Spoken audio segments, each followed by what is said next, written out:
C'est original. Au moment où la SNCF relance les trains de nuit, hop, elle arrête les trains de jour. Tu vois, c'est pas con, hein.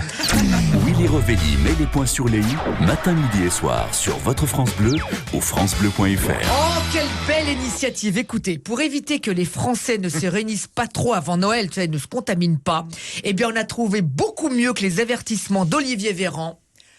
La grève à la SNCF ce week-end. Ouais. Tu ne pars pas. Wouh. Mais oui, c'est pour des raisons de santé publique. Voilà que la SNCF cesse le travail. Mais oui, c'est pour ça. SNCF, c'est le sang Noël des chemins de fer. Voilà.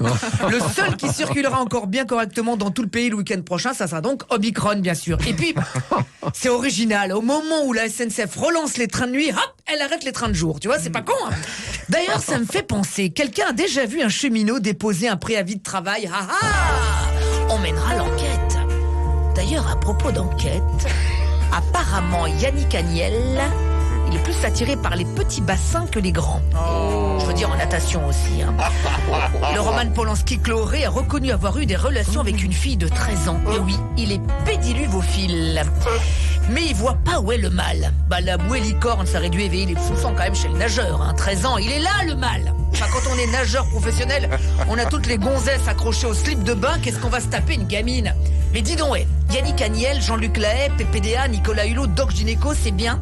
TF1 va pouvoir relancer « Sortez-moi de là, je suis une célébrité ».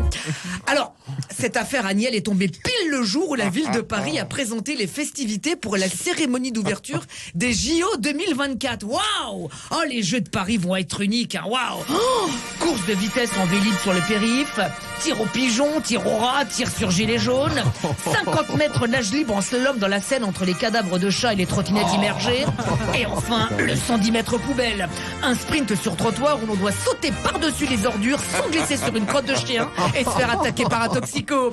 Sans oublier bien sûr escalade à main nue de la colline au crack, car comme le disait si bien Pierre de Coubertin, l'important, c'est de partir se piquer. 2024, 2024, c'est encore loin, mais d'ici là en France, il va encore y avoir du sport.